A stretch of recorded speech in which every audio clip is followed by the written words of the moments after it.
Hello, and welcome to How It's Done, a podcast about how real people do actual things to move their brands and their businesses forward. From the simplest of tactics to the most advanced tools and technologies, we go behind the buzzwords to understand the how. Have you ever seen or read or heard about someone or some company that did something really cool and you wondered, yeah, but how did they do it? Yeah, me too, so here we are. Are you curious? I'm about as curious as they come. So stick around, we'll be curious together, and I promise we'll learn stuff. How It's Done is brought to you by Fuoco, a marketing agency that knows when and how to ignite the spark. I'm Christy Goad, and I'll be your host. Welcome to the show. In this episode of How It's Done, I'm here with Ryan Inman, founder and CEO of Physician Wealth Services, financialresidency.com, and host of the Financial Residency podcast. Today, we're going to talk about Ryan's marketing genius because I think he's doing some pretty ingenious things to promote his expertise in his business. We're going to specifically hone in on Ryan's podcast, Financial Residency, and then we're going to hear about the most interesting thing I think coming up on his horizon. He may correct me on that. Is the Doctor Podcast Network that Ryan is launching this fall. Ryan, welcome to the show. Thank you so much for having me. It's awesome to be here. Well, I'm so glad you took the time. I'm hoping that you will also take a little time here on the front end of this podcast and tell our listeners a little bit about yourself and your journey from financial planner to thought leader to podcast host to what I'm calling a media empire builder. Oh, I appreciate it. There's one word for all of that, and it's called entrepreneur. And it's the crazy bunch of us that will work 80 hours for ourselves, not to work 40 hours for someone else. So that's all that means. That is really well said. I almost called you an entrepreneur, and I should have. So thank you for summing all that up. Yeah, no, it's all good. No, I'm excited. There's just too many ideas, right? Fun.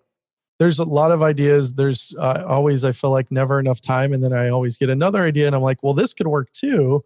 And then here we are like 5 business ventures later and still working with lots of clients in addition to that. So it makes long days, especially with COVID.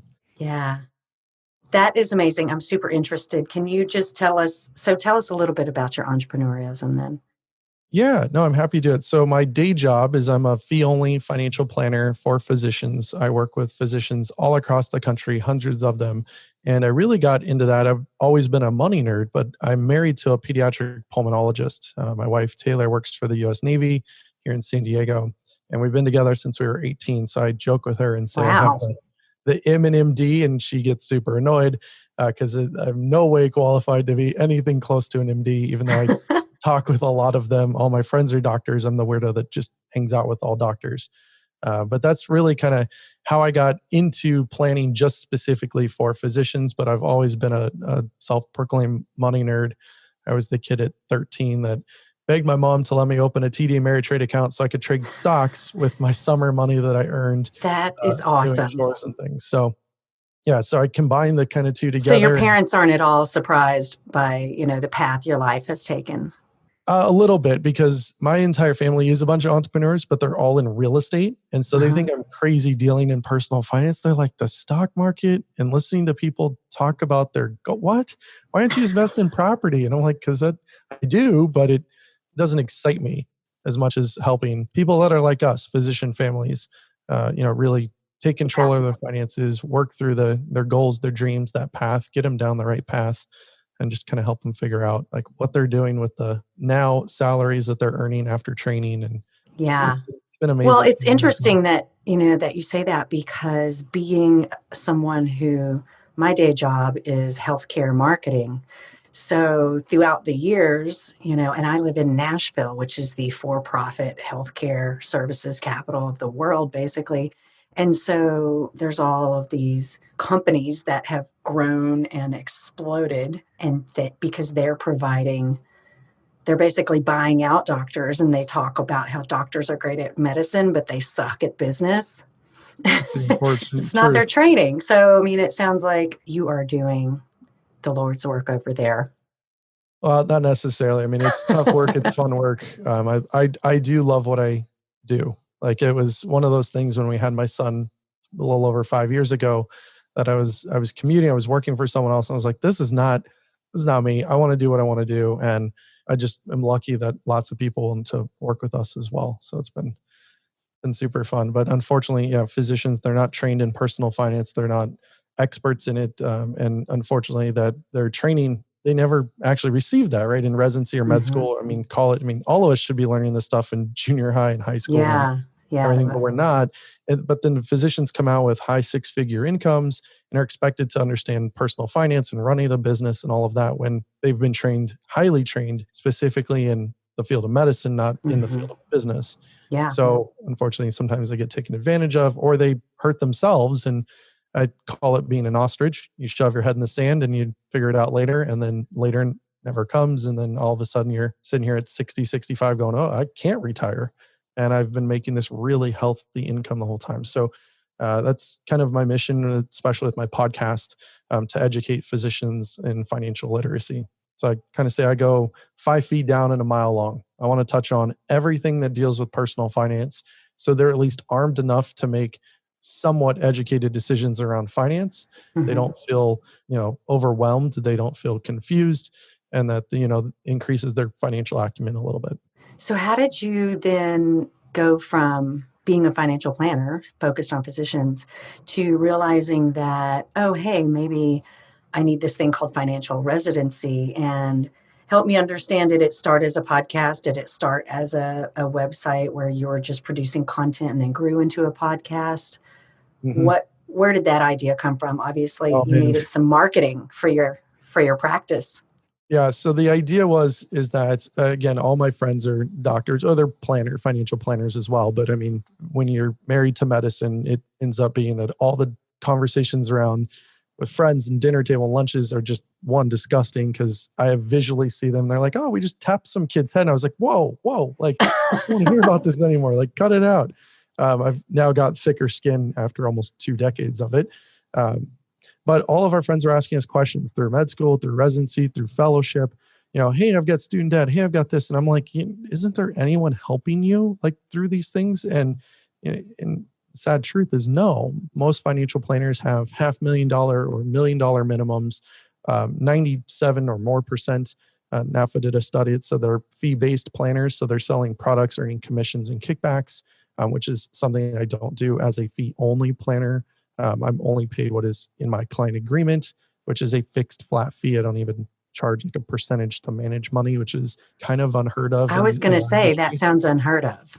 Yeah. And it's because I don't feel like it's fair and equitable for both sides to be able to charge that way. Because you have more money doesn't make it infinitely more hard to manage that money. And so I charge a fixed flat fee to work with us. And I think people understand that you have to pay someone something to receive value and work with an expert and to get this help, but it needs to be fair for both sides. And so that's how I've really designed that. But most of our friends were asking me questions. And so I said, instead of answering this for 40 of you, because you all have the same questions, I'm just going to create a podcast, and I'm going to put this out, and I'll interview some people, I'll talk myself, and just kind of give you some education that I think you need. And hopefully other people will find it helpful. That is honestly how it started. It was not a marketing pitch. There was no hidden agenda. I was just trying to help people that I know, so they would stop asking me 1,000 questions, so I could then find people who would pay me for help and find clients. And then it started to grow and kind of blossom into something. And it took a long time. And if my motivation, how long are we talking here? So I started in towards the end of 2017. I know the exact date because it was the day before the Las Vegas shootings, and I was in Las Vegas at the time. And so I know that very well. Like the day that it launched was not a happy day, but since then, it basically about a year it took to really get some measurable traction. And by that, I mean like even just a few hundred downloads. It took a long time. But once people realized that I try really hard to produce as best of content as I can, I don't promote myself. Most people didn't even know I was a financial planner on it. I was giving away as much info as I possibly could just to help them and to make them feel more empowered around their finances. and consistency. I was producing content one time every single week. And I treated it as like you and I are going to coffee. And if I don't show up to coffee because I didn't produce a show, then I'm the bad person that left you hanging. So if I think about my podcast in that way, it always allowed me to really make sure, even if it was the night before and I was jamming to get it done, that I was producing it consistently, that I was showing up for them. And I think after about a year, it was like, oh, one, he's for real. Two, this is helpful. And three, there's no crazy pitches. It's not like 90% of the show is talking about how I can help you with your thing. Go hire me. I still, to this day, and I do talk more about being a planner and being open about clients and some of the work we're doing. But to this day, I still get emails. I get tons of emails every week, but I get an email at least once a week that's like, hey, I'm in Houston.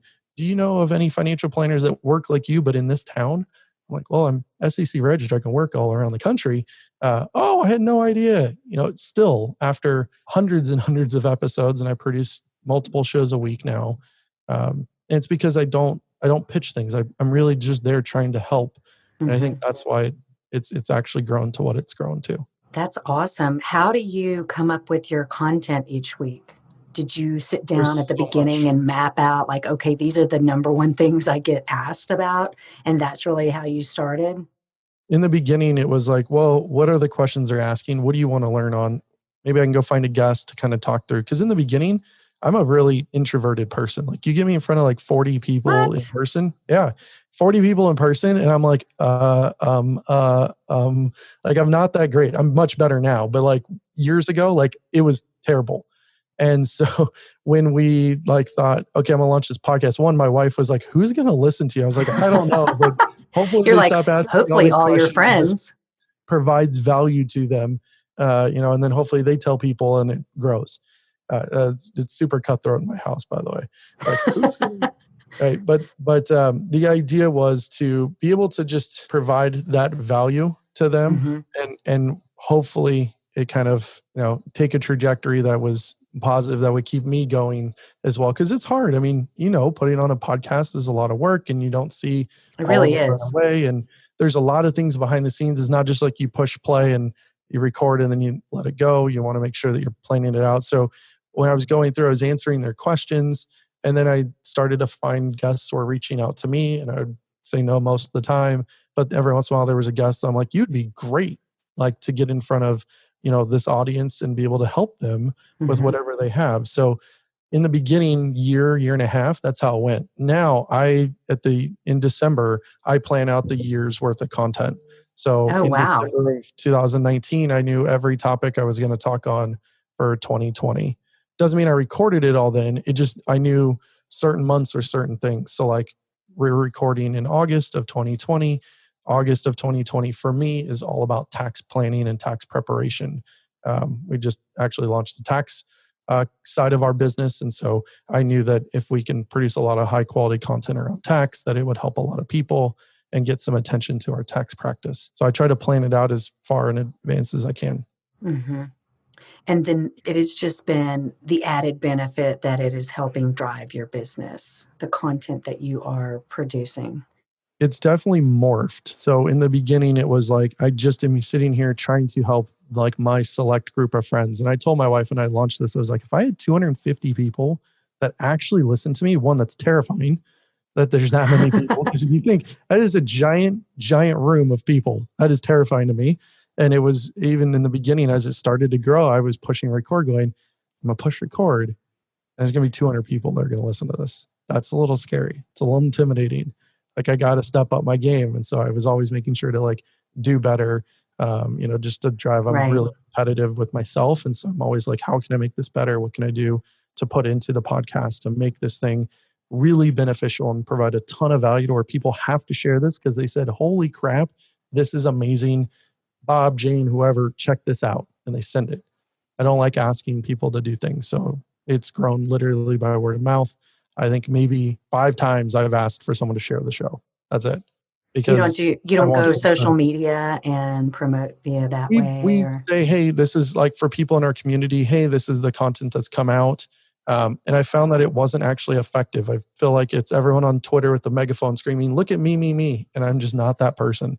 So we don't actually do that really anymore. We take some of the quotes from the podcast and that I say, and we'll put them and tweet them out or put it on Instagram or something like that. But mainly we're answering questions, and it's a lot of user generated content now because we've got over 5,000 physicians in our community that are in our Facebook group that listen to the podcast. So that was going to be my next question. How many listeners do you have now? So it depends on the episode. Some people are just, I talked about college planning, and not that many people want to listen to that, but I talk about disability insurance and 4,000 people are going to listen. So it varies by subject, by title. Unfortunately, people look at titles and judge a podcast by the titles of your episode. So note to self, make your titles really good. Because I've got some titles that are really bad and they've got, like 2,500 downloads and everything else is like 3,500, 4,500, like very different. Just because the titles are poor.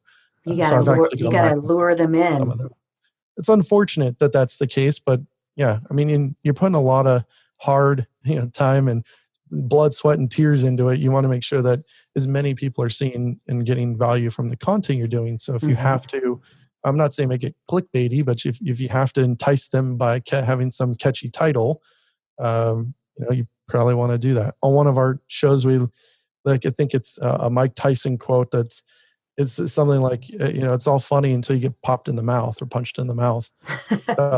So we took, and I forget the exact phrasing of that quote from Mike Tyson, but we took that, and that was one of our episodes, like basically getting punched in the face by Mike Tyson with the market and COVID and just everything is kind of hitting us all at once right now, and how to recover from that. So you got to be kind of catchy. Was that your highest download? No, it wasn't our highest download one, but it was a high one, but it wasn't the highest. But it also hasn't worked its way through. It's only maybe 45 days old at this point. So are you happy with that? Your listenership? Are you trying to grow it still? Like what is considered good in the podcasting world? So it's funny you asked. So I went and I had to look this up because I figured that you were going to ask this, and I knew the stats from like a year ago, and it's amazing how much they've changed. So to be considered in the top 20% of all podcasts, not just by business or, religion or health or whatever, like of every podcast ever created, to be in the top 20%, you have to have 1,200 downloads a show. And that's considered over a 30-day period. So if you 1,200 a show, so you're there. Yeah. So the top 10% is 3,300.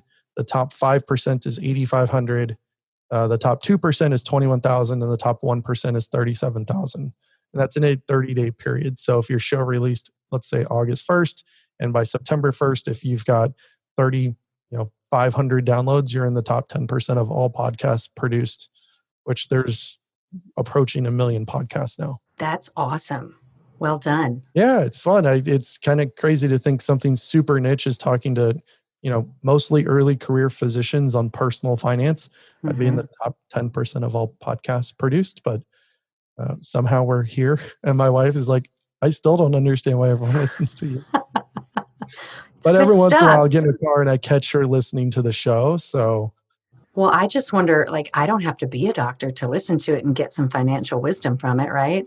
No, I mean, you could take a lot of that and think about, high earning potential careers could get some value. But if you are not familiar with medicine, you will kind of realize you're in somewhat of the wrong place, but you can still get a lot of value from it. But pretty much everyone that listens to me is a physician or a spouse of a physician. And I just know that because that's who's in our community, because Facebook is creepy and will tell you everything. It is creepy. Well, this is a good segue, I think, into the Doctor Podcast Network. Tell us what that is and why did you decide to create it? Yeah, so the Doctor Podcast Network really happened because a good friend of mine, David Draginas, who runs the Doctors Unbound podcast, which is a super cool podcast with doctors doing just amazing different things outside of medicine. And David's a really great guy. He's a great entrepreneur. He's does these amazing things with all these Airbnbs. Somehow has still not lost money even during COVID, having all these Airbnbs. Yeah, it's phenomenal what he does. But him and I have met pretty much once a month or every 6 weeks just to talk podcasting, how we can help each other, my show's a little bit bigger than David's, but we've helped each other a lot through that. We've tried experiments where he runs a quote unquote ad on my show. I run a quote unquote ad on his show, and we see if that helps exchange listeners and grow the listener base. I mean, we've tried all sorts of fun things. And we've been talking about the idea of like launching some network where it's collaborative, where everyone is on the same page. It's not competition. Oh, you've got a podcast and I've got one. We're competing for listeners. It's, guess what? If you like listening to podcasts, you're likely to open up your podcast and scroll to someone else's and click subscribe just to hear what they have to say. Maybe if you don't like it, you'll unsubscribe or delete their shows, but you're going to give it a shot because you're already a podcast listener. So when everyone's talking about like Joe Rogan and, oh God, how could I ever compete with him? It's like, no, you want him to have 1 billion downloads because he brings all these new people into the podcast, ecosphere, right? And it's in that ecosystem of, unfortunately, Apple Podcasts owns like 80% of it, but Spotify is growing and Google is now launching a different piece. I got that notice just yesterday and moved all my shows over to the new Google platform. Well, and you can be everywhere. So I host at Libsyn. Libsyn is one of the many hosts you can host at, and it's it's simple. You just set up a bunch of destinations and you're kind of everywhere. But some of these big companies are really taking and putting some big dollars behind it. So podcasting is going to be big. And when you relate podcasting to something like YouTube, it's some obscene number. I don't know the exact thing, but it's like 4,000 hours of YouTube videos are created every second or something ridiculous. Like no one could possibly look and watch all those videos, but there's just a small fraction of podcasts still being created in relation to YouTube videos and YouTube channels. So I think podcasting has a ton of room to grow. That's cool. Well, so how will the Doctor Podcast Network work? Yeah, so the idea is to be collaborative, right? So we want a bunch of physicians that are speaking to physicians, or even spouses of physicians that are speaking to physicians or physician spouses, to be able to come together and kind of this rising tide raises all boats concept. So if, let's just say it's David and I and one other person. Right now we have 17 shows that are going to launch with us. But let's just say for the sake of discussions, 3 of us, and one person gets 500 downloads, one gets 1,000, and one gets 4,000. The idea is that if I'm producing content, all 3 of us are producing content, and let's say an ad comes out that's for the Doctor Podcast Network to check out other shows on the network, because we've got shows that are talking about public health and career. And I mean, there's some specific ones about just emergency medicine. I mean, we're having all sorts of things, not just finance. You're likely, as a podcast listener, to go, well, 1, I'm a doctor or I'm married to one. 2, I like listening to podcasts. 3, that sounds really interesting. What shows are there? And some people, maybe that listen to the person that has 4,000 downloads, are going to go check out the other shows. That helps the community as a whole, right, to grow your shows. It's that rising tide raises all boats. The other piece of the network is that I get asked all the time, hey, I'd like to buy an ad spot on your show. I'm like, I have no idea who you are or what your business does. And to be honest, I don't have enough time to go through it. So for me, it was never about the money with financial residency. It was about the education. And now it's kind of, that's kind of ironic, Ryan. Isn't it? Yeah. It is. Like, I don't care about the money on financial residency. I really don't. It's not about the money. If I did, I would be charging multiple, thousands and thousands of dollars to advertise everywhere and to do that. And I'd be trying to milk it for all I could. But I don't care. Most of the time, I don't even have an ad on the show. And it's because it's not the number one driving source of why I do it. I do it because I love it. And because I know I'm helping people, because I get literally dozens of emails every week with someone saying, hey, thank you. You saved me from this. Or, hey, I have this question on that because you answered on the show. And then they respond back, oh my God, that was amazing. Thank you so much for this. Like, the praise and the gratitude that people have are what fuels it. Now, it has helped grow multiple businesses, which is amazing. But again, I barely even talk about them on the show because I'm still coming back to, helping people. And if you're helping people and they need help and they're trying to find whatever product or service and you may happen to offer it, they're going to find you. Like, if you're doing great stuff, even for free, they're going to look at it and say, well, if this is all the free stuff, imagine all the amazing stuff that he's going to do for me if we're paying him for XYZ service. So that's really how I've done that. But as the network, back to the Doctor Podcast Network, people want to monetize. They're not all like me and crazy weirdos, right? They want to make some money for their time and effort. And so instead of talking individually to people, one, because I don't have time to do that for my own show, but I know other people, when you have 100 downloads or 500 downloads, you can't go talk to someone and be like, hey, sponsor my show for $500, because that's really worth like $20 if you had 100 downloads. It's not worth that much. But if there was 17 shows like we're going to launch with that have 20,000 downloads, well, now I could talk to one advertiser and say, on behalf of 17 of us, we'd like you to advertise with us, or you coming and pitching us, we'd like you to advertise, and it's this price, and it's across all the shows. So now I just turn shows that have 100 downloads into profitable shows. And that's something that no other network can do, because they don't want to deal with the small people, right? They want the bigger the show, the better, because they're driven by profit. But we're here trying to think like, how can we help physicians amplify their voice out, to be creative, to do different things outside of medicine, to have a different income stream than clinical medicine or whatever they're doing. And again, they're going to have different subsets and different people and different communities that if we all intertwine them, they're going to like each other's content. Maybe no one wants to hear me yap about finances. That's totally cool.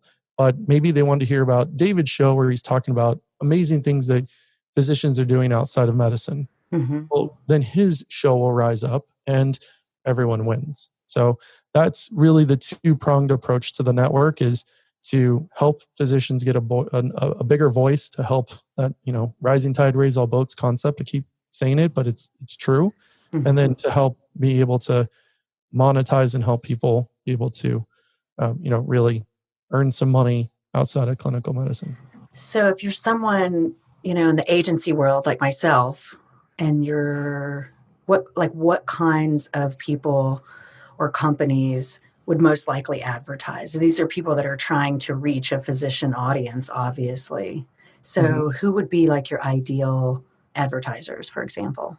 I mean, there could be all sorts of companies, right? It's what company would want to be targeting physicians? And this is just another avenue of doing it. You don't need to go buy Facebook ads and go put in, I'm targeting physicians from this age to this age, or I don't need to go on Google and target the word, I don't know. I'm really good with finance, not other things. So physician mortgages, and then I'm going to go buy all the keywords around there, disability insurance for physicians, right?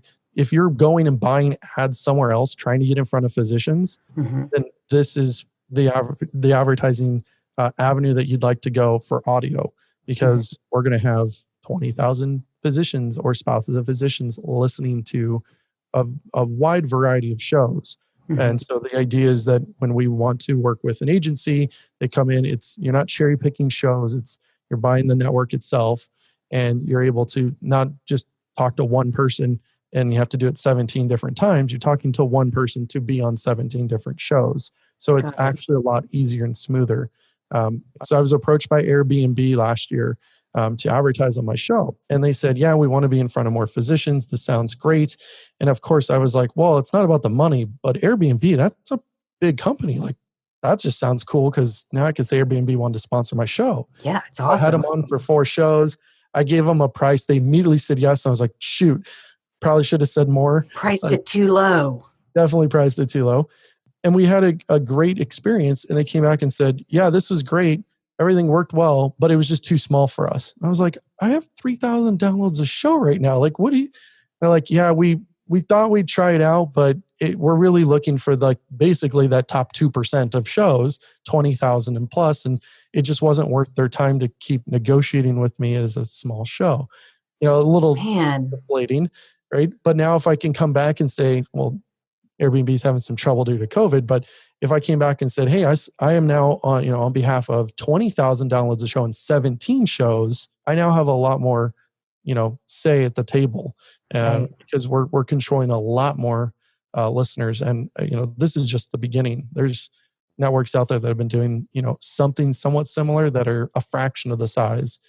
So we've got some momentum and some good shows that are on the network that have pledged to be on the network. So we're really excited. Can you tease us with some of the podcasts that are going to be a part of the network? Yeah. Or is that a secret?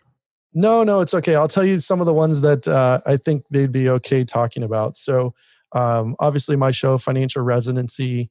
I do have a second show that I partnered with a physician called Money Meets Medicine. that gets several thousand downloads a What's show. that about? It's we're blending money and medicine together. I can't obviously speak on the medicine, but it's again personal finance for physicians. We just cover different things, and it's a set weekly schedule with myself and another physician. Got it. And then there's obviously Doctors Unbound. The Scope of Practice is on there, which is a fantastic It's a good name. show. Yeah, fantastic show. Laura with the Married to Doctors podcast. So she's talking all about being married to medicine. Oh, wow. Which is not all it's cracked up to be. It is Does very she have tough you on as a guest? I've been on as a guest on her show. So, and I've actually had my wife on with me. We did that. So it was neat too. That's cool. I've actually had my wife on my show. She went from like, who would listen to you? But hey, this podcast thing's kind of fun. It is fun, isn't it? She knows people that listen to the show that she didn't realize. And so when she was on it, then it was like, oh, wow. More people I know listen to this. Maybe I'll get on it a couple times. For their non-paid guests speaking. So will you be growing the network then? You'll be adding more than just the initial 17 that you're launching with? Or is there like a vetting process? I wonder how that works. Yeah, so the idea right now is to have taken most of the shows have launched. We've out of the 17, 2 shows are launching with us. And the idea is kind of honestly to be a case study to see, I know what it's like to launch multiple shows, right? So I've got a lot of data just in my own, plus people on our network, I can see all the data between download history. And I want to see if they launch with us, how much faster they can grow versus doing it on their own. So we are launching with 2 brand new shows that we'll be doing and helping them with everything, the editing and all those pieces to make sure that they're producing good, high quality shows. But also so we can track and kind of have a big study around this and do some analysis to see how much faster they grow. As far as new people on it, we have so many people that have reached out wanting to launch new shows. We've halted for a second just until we officially launch. But we anticipate that we will probably be launching at least 4 or 5 shows every quarter with us because we already, to be honest, have more than that, have reached out to launch with us to start. And we don't want it to be a bunch of new podcasts. We want some established podcasts to go along with the network at launch. So how do you get accepted into the network? You just sort of... So the idea is to have kind of a trial period. So consistency is the biggest thing with podcasts. It's second to audio quality, right? As we've been talking about offline, like having audio quality is paramount. You've got to sound good. If you don't sound good, most people are not going to listen. They're not going to give the time of day if it's scratchy or if it sounds like you're in a wind tunnel or if you're in a car. Every once in a while, I'll have a guest on and they've never been on a podcast. They don't have a mic, but I know they're going to be an amazing guest that I will sacrifice the sound quality. But I will tell everyone in the beginning, everyone listen, this guest was awesome, but he sounds terrible. You get past it. It's okay. He doesn't normally get on. We're just happy and lucky to have him or her on. But I apologize in advance. Like I legitimately will apologize for bad quality because it is huge. But consistency, like talked about going to coffee with people, consistency is huge. So when someone's going to launch on the network, I want to make sure that they're going to sound good and that they're going to be consistent because not only is the network going to be behind, my brand is behind them as well as owner of the network. So there will be a little vetting period in that sense, but there's a ton of podcasts out there. Not all of them are highly produced. There's a lot of podcasts by physicians right now, and it's growing rapidly. How many are out there by physicians? Do you have any idea? I don't know the exact number because unfortunately, like when you're looking at like Apple Podcasts, which is the big behemoth in the space, they really only show the top 200 shows. So if I go look in medicine or health or even business, you can't really get a good feel with how many podcasts are out there. But I mean, there's probably 5,000-10,000 physicians that are podcasting in some shape or form, whether it was old shows that have died off or brand new shows that are about to launch. There's probably thousands of them that are podcasting. The problem is, are they consistent? Right? There's plenty of decent shows that have produced 5 shows this year. It's like, well, that doesn't really help anyone, right? You built this audience, you're providing some value, but you can't be consistent, so they don't know when you're coming back. They're going to go find somewhere else to go listen to. Or you've got shows that are consistent, but they sound so bad you can't stand it because it's making your ears bleed, you're not going to really grow your show there. So I think there's a lot there, but there's one or two of those problems, right? It's either consistency or just sounds bad. That's probably your best advice to any physician wanting to start a podcast, or anyone really, consistency and sound. Because it'll grow. And I've seen what'll happen even in my own show. I took 1 month off in my own show because I moved with 2 toddlers, a different state. Goodness. And my wife was already working and it was really tough. And I had my own business. So I decided I was going to take, and I announced it. Hey, everyone, this is the last show. I'm taking next month off. This is the reason why. See you then. And I could see like immediately the downloads plummeted. And then when I launched again, I was still doing some social presence of just being active and communicating with our community. So when I started back up, it wasn't like I lost a lot of people and had to rebuild. But I definitely slowed the growth because I was on this upward trajectory, and then it plateaued for a little bit because of that. And even I told them what was happening. So if you're thinking of launching a podcast and it's once a month or it's scattered and it's tough. Weekly podcasts are really what people expect. They want that on their commute. They want to be excited on Monday to hear, sadly, Ryan talking about something. Right? They want that consistency. They want that feel. And the more that you can give someone in value, like give away as much as you possibly can for free, right? Help them out as much as you can, because if you do that and they can tell that you're genuine, you can't fake that, especially after hundreds of shows. You can't fake being, a nice, happy person. If you're not that, podcasting might not be for you. Like, give away everything you possibly can, because even if you're trying to, you can't possibly give away everything. Like there's tricks of the trade, you being an expert on these things, but it's going to provide so much value. And that's what fuels a lot of the growth. Right. Yeah, it's interesting because, just being in the line of work that I'm in, clients are curious about podcasting and whether they should do it. And I think, the thing that I always tell them is, well, if you're going to do it, you have to commit to it.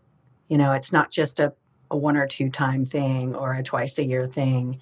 And also I advise, look at it as it's not different content necessarily that you're bringing to your audience. It is just a new channel, because people like to get their information from different venues and different mediums. And so, I think it's really better to think about, from your perspective, it's like, oh, you've got a blog and you've got content. So what is the best way to get that out to the most people, and how do people like to consume their information? And then that, I think, can help people think about it a little differently too. Now, if podcasting is all they're doing, then, it doesn't matter as much. But I think that's always kind of a good rule of thumb. So I know people that literally their podcast is reading their blog content. That's it. Really? They have their blog. They write. Could I do that? Yeah, absolutely. Why not? Right? You've got this blog content, and their podcast is literally just reading the blog content with it. And one of them, I'm even saying, has a voiceover actor. He doesn't even do his own podcast. He's hired someone to just read his thing, and it gets a ton of downloads. Now, his website is massive and already gets a lot of page views, but he gets a ton of downloads. It's the audio experience of his website. That's brilliant. It's amazing. There's people we've been experimenting with doing transcriptions of the show and doing some show notes, which is very common in this piece, but that's how we're actually taking some of the quotes that we're using on social media. So I'm not having to create social media posts. We're taking the transcriptions of my show. Then I have someone on my team pull out some highlighted quotes that they think would do well by posting on social media. And then we post them. And I already know what I said, and I agree with what I said. So it's not like it's a big deal if they take a transcription and then help me produce some content for social media, because it is still me saying it. Right. So there's lots of different ways to make this content work. And if you said, hey, look, I've already got a blog and this is just something that I can do, you can literally repurpose it that way. Or if you have video content that you're already doing, strip the audio, throw an intro and an outro on, and there you go. You have a podcast that was a video, and you just multi-purposed it and repurposed it around to make it a podcast. I'm literally trying to convince a client of doing this as we speak. I'm like, why not? You already have it. Well, it makes all the sense in the world. You can do it as an, episodic, and then it could be a series around a certain topic, or, it's just go back to all the other things. You had 5 dozen videos because you've been creating YouTube for a year. Cool. Go take all those, strip it down, and you can turn it into a podcast that you have a year buffer because you just start it from there and just go one a week. Like there's all sorts of ways you can do it. And to be honest, people receive information differently. Yeah. So when I'm working with our clients, I've got a video that explains you need a budget. It's the budgeting software we recommend to people. Click by click. Watch me do it. I'm sharing my screen. I'm talking click by click by click. I probably had half a dozen clients when I send it to them say, hey, do you have this like in a document that I can just scroll faster? I'm like, what? And they're like, yeah, I want to read this and just see a screenshot. I'm like, okay. So I went together and put it down, and now I send them both. And we find that like it's pretty much split 50-50. Some people will sit and watch a video and click with you in slow motion, it pretty much feels like.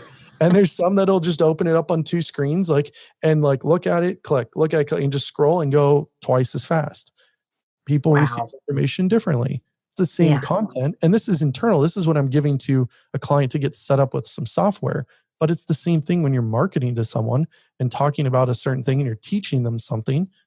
People learn differently. Some people think that podcast is like AM radio. It's for old people and I'm never going to do it. Right? That's what they think. And some people are like, I would never sit there and watch a YouTube video. What a waste of time. With podcasts, I could be running and now I'm multitasking. Yeah. Like everyone just views things differently. People are See, like, that's exactly what I do. And I'm like, oh, I can listen to a podcast while I'm getting ready, while I'm driving, while I'm cooking dinner, while I'm cleaning, while I'm walking the dog. And it's great. It's a great use of time. I learned something. Yeah. I'm a convert, obviously. Yeah. I mean, you can multitask a podcast. So I look at, to come back full circle is that if you're creating content, you're trying to help people learn differently. So if you're already doing blogging, you can turn that into a podcast.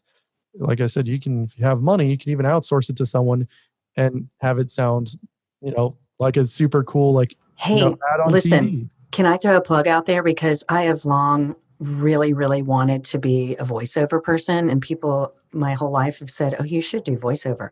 I'm like, I don't even know how that works. How do I get into such a thing? So if anybody's out there and needs a voiceover, I'm your girl. That's awesome. So, yeah, give me a call. I love it. Do you do voiceovers too? No, I don't have time. Okay, well, yes, you probably don't. And I don't have that cool of a voice. If I did. Yeah, you do. I was like cool voice. Some deep, watch out. Barry White. Cool, voice. Yeah, then I'd be like, oh, voiceover. But no, my voice isn't cool enough for that. Well, a lot of people also, I'm not running a video with this podcast, but you and I are on video with each other. But a lot of people are also doing videos of their podcast and throwing that on YouTube, right? Absolutely. Speaking of Yeah, we've been talking about it for a long time now. And the only thing that's really holding me back is the tech barrier to make sure that I've got everything, because I'm a little bit of a perfectionist when it comes to putting out the best quality thing that I can. Right. So I want to make sure that I look good, and that not physically, but that it, is not blurry. The backgrounds look good. My guest looks fine. Sometimes guests get a little awkward if it's, hey, we're recording video on that. But yeah, you could take video of your podcast that you're having this conversation. You can upload it to YouTube. You can take small clips of it, and you can put it on, TikTok. You could put it on Twitter. You could put it as an Instagram story. I mean, you could do all sorts of things. You mentioned TikTok, and I'm still not there yet, but I'm we'll slowly getting there. I was like, you have young kids, so come on, who would go on TikTok? And one of my friends was like, well, there's doctors on TikTok. I was like, come on. And so then I opened it up and we search, and he finds some really good looking physician that is doing some dance thing. And I was like, of course she's got 500,000 followers. Do I look like that? No. He's like, all right. So he finds some guy that is probably in his mid-30s physician that's doing it, and he's got $200,000 downloads. I was like, huh, all right. Well, that guy kind of looks like me. And then he found an older physician that's probably in his 60s that had 400,000 views. And I was like, whoa, okay. So there are a lot of physicians too. It's all across the board. There's just a lot of momentum on TikTok. So I haven't made my way there, but I laugh all the time at those videos. Do you know Z-Dog? Yes. He's from Vegas. He's probably on there. He's everywhere. Yeah. Is he going to be in your network? No. But if he asked, I would say yes, just because he makes me laugh. Okay. Yeah, he's funny. Okay, well, so speaking of sort of like the whole, like podcast landscape, I got maybe a couple, final questions. One is, do you have some favorite podcasts that you would like to share with us? And then also, where do you think podcast is going to be? Like, what do you see podcast in like 5 years, 10 years? You don't see this going away. Oh gosh, no. So if we were to think like in terms of like everyone wants to live at the beach, okay? Like property values are super high if you're on the ocean. I think if we look at blogging, we're 100 miles inland. Like that is long gone and come through. I think YouTube is probably 50 miles inland. Like there's not a lot of prime real estate left in there. You could still grow a show. It's still owned by Google, so lots of SEO and good stuff there. I think podcasts, I think we're 2 blocks in from the beach. I think there's still prime real estate available. Yeah, there's maybe 900,000 shows that are out there, but 700,000 of those shows are not actually taking it seriously. They're producing a few shows and they're quitting. I think there's not that much content that is being produced on a regular basis that is high quality content that is exactly what people want to hear in a podcast form. So I still think there's plenty of space inside there. Now, if you're talking lots of blue ocean, absolutely. If you're talking like TikTok, or if you're talking, the Alexa skills that I think are, still on the beach in the ocean swimming, like haven't made it to land or are still beachfront. So there's still some value there because they're still new, but they could also just drown in the ocean and go away completely, kind of like Snapchat. So, you got to be careful building also on rented land, right? If we think of my Facebook group, my whole community is on that, more than 5,000 people that are in my Facebook group. But any day Facebook could turn around and say, you know what? We decided that if you want to talk to your group, you have to pay. Just like they did with Facebook pages. Remember back, you used to be able to put something on a page, you get crazy amounts of traffic. Now you have to boost your post in order to be seen by people who already follow you, which is ridiculous. If they go to groups, you're building on rented land. That's an issue. With podcasts, with blogging, those things, you own the hosting. You own your podcast, you own all that. Even with YouTube, you own your videos, but you don't own where your videos are hosted and the traffic that they're bringing there. So I don't think anything's going to happen in that sense, but I like being able to own the content that I'm actually creating. So I'm building this on my own land, not on Facebook's rented land or Instagram's rented land. Not to say that it's bad, but you can always repurpose to the rented land, but create on your own land.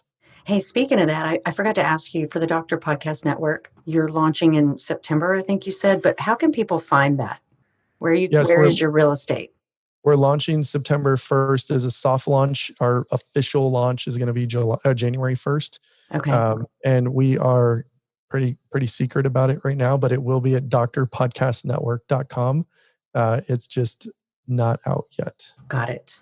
Okay. We wanted to stop the people that were reaching out saying, hey, I want to launch a show right now. We wanted to pump the brakes until we were officially launched. So we had it up, got inquiries, and we pulled it down. Ah, okay. Yeah, because I tried to find it before our podcast recording today and didn't see it. So I wasn't sure. Well, great. Well, I look forward to it. I can't wait to see that launch and be able to watch it grow, as I'm sure it will, and listen, discover all these other physician podcasters out there. There's a lot of them, and the ones in our network are going to be producing really high quality, great content. They already are, and we're just going to give them a bigger voice and a bigger megaphone because we're going to do it collectively together. Awesome. And what are a couple of your favorite podcasts? They don't have to be physician. No, so maybe they're just not because you listen to it all the time. I will give you 2 finance podcasts because I'm a money nerd and I think everyone can learn something from these 2 shows. Okay. So one of my favorite shows that just makes me laugh and they dumb down some finance stuff, but they've got really good content and they produce a lot of it is the Stacking Benjamins Show. Both of those guys. Say that again.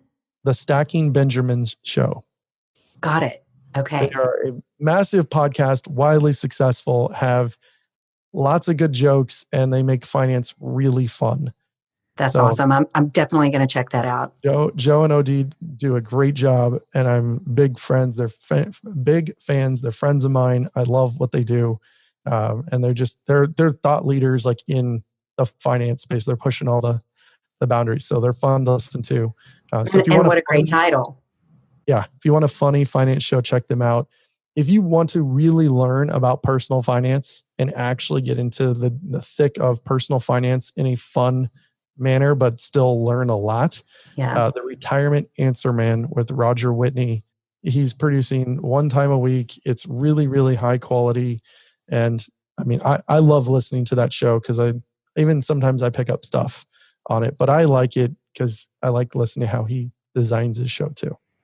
Oh yeah. You're listening with that ear too, aren't you? As a podcaster yourself. That's awesome. I'm going to check both of those out. I can't wait.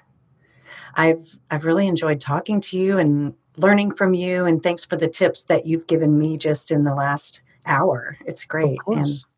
Happy to help. Happy to be on. Thank you so much for having me. Absolutely. Can you tell our listeners the best way for people to find you or get in touch if they want to reach out to you?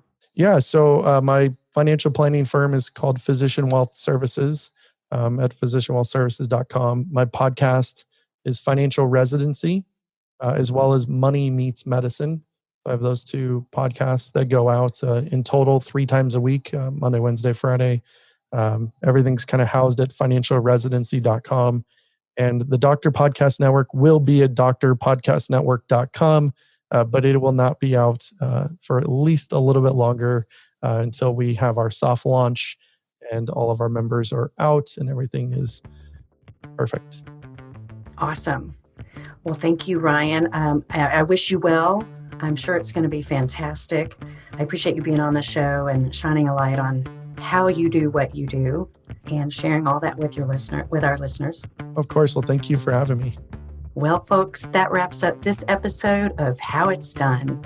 My guest today has been Ryan Inman, founder and CEO of Physician Wealth Services, financialresidency.com, and host of the Financial Residency podcast. Ryan is launching a brand new venture this fall, the Doctor Podcast Network. Everybody tune in. I think you'll love what you hear. Thanks for joining us. That's it for now. Thanks so much for listening. We're looking forward to keeping great conversations coming your way as we grow this podcast. There's even more great content from our conversations on our blog. Be sure to check it out at growwithfuoco.com. That's grow with Fuoco. FUOCO.com. Stay tuned until next time, and no matter what, stay curious.